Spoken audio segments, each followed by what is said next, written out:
Face à votre assiette, vous voilà de plus en plus seul et perplexe. Vous voudriez manger mieux, mais sans trop dépenser. Et puis vous pensez à la planète, à toutes ces bouches qu'il faut nourrir, ces animaux maltraités, et vous êtes toujours seul face à votre assiette. Alors oui, on vous dit que des réponses existent. Fermes urbaines, insectes, viande de synthèse, vous ne savez plus qui croire, ni que croire. Transparence des circuits courts ou opacité des industriels, malbouffe pour tous ou bio pour riches, technologie de pointe ou retour à la terre, sommes-nous vraiment condamnés à une alimentation à deux vitesses ? Nous avons 8 minutes pour vous convaincre qu'avec le numérique, votre alimentation entre dans une nouvelle dimension.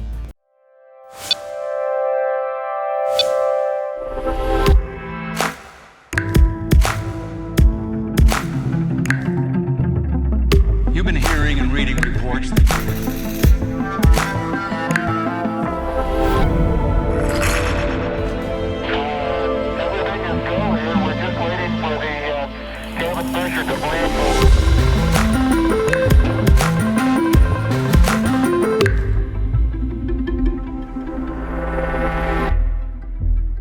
Ce scandale alimentaire qui ne connaît pas de frontières. L'alerte sanitaire sur les steaks hachés contaminés s'étend. Depuis quelques années, l'insécurité alimentaire est à la une des JT et les consommateurs sont en pleine crise de confiance. Les chiffres sont sans appel. En France, 65% des consommateurs ne font plus confiance à la grande distribution, 86% veulent faire plus attention à ce qu'ils mangent. On est dans un contexte où notre alimentation est extrêmement industrielle. Les aliments viennent de loin, sont faits dans des usines et donc on a perdu un lien entre le territoire où étaient produits nos aliments, le producteur.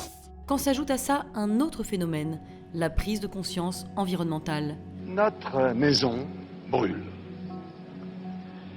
Et nous regardons ailleurs.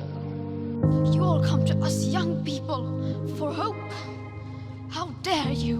Manger mieux pour soi, certes, mais manger mieux pour la planète aussi. C'est là que l'équation se complique. Garantir aux consommateurs la qualité de leurs aliments, créer un modèle d'alimentation écologique et durable, permettre à tous de se nourrir. La question est, est-ce que je continue à acheter les produits que j'avais l'habitude d'acheter ?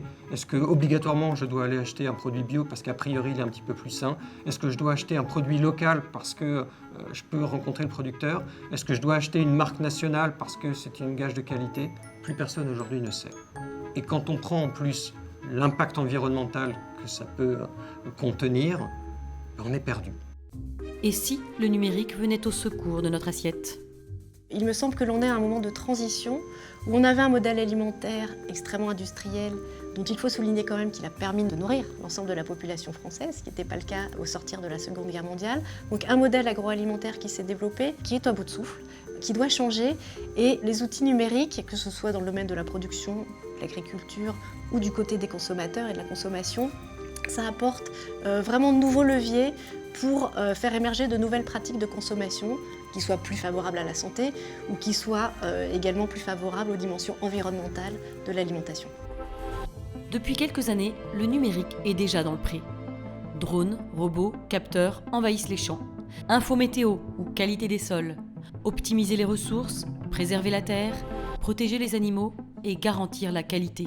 C'est grâce au numérique que nous pouvons intervenir de façon de plus en plus précise sur nos cultures et sur nos animaux. Pourquoi et comment ? Grâce à toutes les indications que nous donnent des capteurs qu'on met dans les parcelles, des capteurs qu'on a dans les étables, certaines qui sont sur nos matériels, qui nous donnent énormément de données. D'autres viennent des satellites, viennent de drones, et ces données-là travaillées nous permettent de faire des prévisions de plus en plus précises pour produire un aliment qui est sain, en grande quantité, mais qui respecte également le milieu, l'environnement dans lequel il est fabriqué. La rupture technologique dépasse les champs, s'inscrit dans nos listes de courses et débarque dans notre assiette. C'est grâce au numérique que le consommateur peut faire remonter de façon de plus en plus précise ses besoins, ses envies, ses sollicitations aux producteurs, via certaines applications qu'on voit maintenant que le consommateur peut avoir chez lui, au supermarché ou ailleurs, mais qui permettent aussi aux producteurs d'avoir des indications sur les besoins du consommateur. Aujourd'hui, pour l'agriculteur, un objectif, parler en direct avec son consommateur. Redonner aux consommateurs le goût des petits marchés où on achète directement aux producteurs. Alors les locavores s'organisent et court-circuitent les réseaux de distribution traditionnels. Et cela plaît à notre assiette, avide de plus de transparence. 53% des Français favorisent de manière occasionnelle ces nouveaux modes de production plus directs et sans intermédiaire. Alors, l'alimentation de demain, Ça se fait sans les industriels? Je ne pense pas pour plusieurs raisons. Une des problématiques fortes pour demain, c'est que l'évolution de la population dans le monde est en totale inadéquation avec les capacités de production alimentaire. Les zones où on voit les populations augmenter considérablement, globalement tout le bloc asiatique, n'ont pas forcément les terres nécessaires pour pouvoir nourrir leur population. Alors la pression est grande, car seuls 10% des produits alimentaires mis sur le marché sont vérifiés et certifiés. Pour rester dans le coup et regagner notre confiance, un seul mot d'ordre, la transparence. Les industriels font face aujourd'hui à une vraie problématique. Comment regagner la confiance vis-à-vis de leurs consommateurs? Apportez-moi de l'information, apportez-moi de la transparence. Mais si cette transparence et cette traçabilité n'est pas prouvée, on reste dans le discours marketing. Et ça, les consommateurs n'en veulent plus aujourd'hui. Ce temps est révolu. Des preuves, ok, mais comment? Et si on suivait les ingrédients pas à pas à chaque étape de leur production? C'est l'immense défi qu'une nouvelle technologie essaie de relever, la blockchain. Imaginez juste une information qui soit portée par chacun des acteurs de la chaîne. Chacun de ces acteurs porte son information, la met dans un endroit qui est partagé, sécurisé et qui la rend infalsifiable. La blockchain, ça va vous permettre, finalement, mise bout à bout toutes ces informations, de reconstituer le fil et l'historique complet de votre produit. Et oui, c'est ça la blockchain. Autrement dit, le yaourt que vous mangez est exactement ce qu'il prétend être, peu importe où vous l'avez acheté, parce que chaque action, chaque transaction, chaque élément qui le concerne sont traqués, gravés et stockés dans un gigantesque livre numérique que producteurs, transporteurs, distributeurs et industriels partagent ensemble jusqu'aux consommateurs. Vous n'avez jamais un seul acteur qui fait un produit, vous avez toujours une chaîne qui implique différentes organisations avec différents rôles. On l'a compris, la blockchain promet la transparence. Mais la planète alors? Aujourd'hui, un tiers des aliments produits chaque année dans le monde finissent à la poubelle. Et la majorité des aliments gâchés le sont avant même d'atterrir dans notre frigo. Alors, imaginez que des capteurs récoltent des informations sur la fraîcheur des produits, leur conditionnement et leur transport, inscrites et traitées en temps réel dans la blockchain pour anticiper les pertes. S'assurer aujourd'hui que l'ensemble des acteurs respectent la chaîne du froid évitera le cas où, quand l'information est absente, que le lot doit être détruit. Parce qu'aujourd'hui, c'est ce qui se passe. Si on a un doute, on détruit.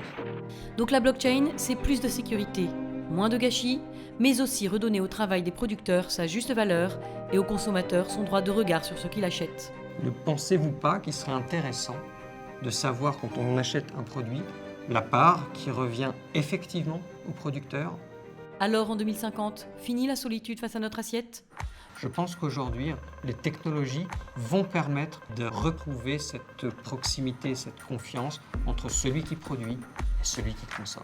Ça remet le consommateur au centre, ça lui donne du pouvoir d'information et de discussion. Il faut qu'on ait à la fois l'ambition, mais aussi l'humilité des bâtisseurs de cathédrales.